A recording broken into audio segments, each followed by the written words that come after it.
I can understand better what this whole thing is about. Yeah.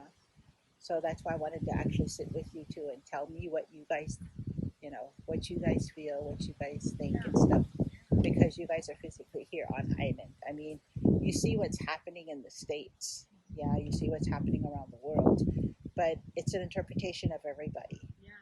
Yeah. So I wanted to see here locally what it's all about. So that's why I asked, if we could talk. So my name is Maya Marquez, and um, back when George Floyd was murdered, my son here, Maui, asked me, "What can I do to not be killed by the police?" And that really resonated with me. A 12-year-old shouldn't have to deal with that as a black boy, and he has experienced racism here on Maui. We're originally from Los Angeles, and I wanted to move here to get him away from that sort of, lifestyle. So we organized the first sign waving on the highway, and I think like 500 to 700 people showed up, and we got the word out in 2 days.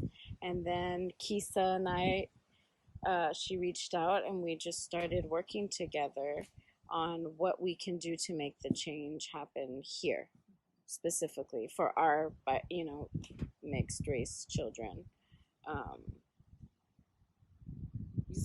Yeah, that's the beginning of it. And it's blossomed into to what this is. Yeah, for us. Yeah. My name is Kisa Liu.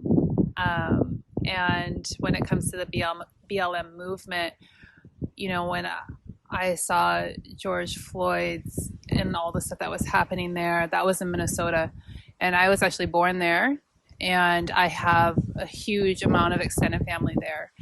And so even though I'm thousands of miles away, I'm feeling that concern, and all of that kind of fear and anger and frustration is again hitting me in the face. But there's COVID happening. This is a small island, and I was feeling very lonely, and those feelings and thoughts, because it's trauma to see that over and over again, and without having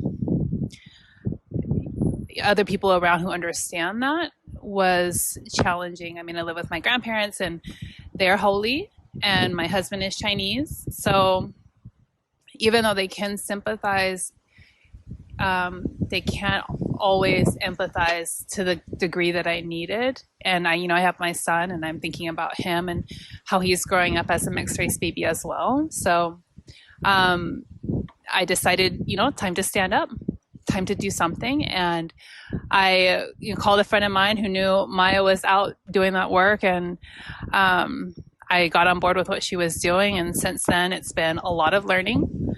So understanding how BLM and the work that they're doing in police reform, or social justice, education, all of that work that they're doing for the Black community, how can that be translated here? Not just for our Black community, but for the communities that are affected by the same kind of things that our families are affected by. So looking at incarceration rates, that's actually not a thing for us here in the Black community. We're not disproportionately incarcerated, but there is a group that is. And so that work that's being done for BLM can be translated here for those communities.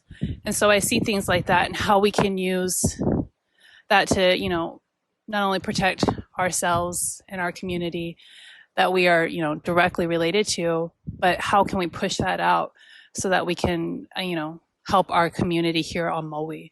So that's kind of my thoughts on BLM and how I want to use it here.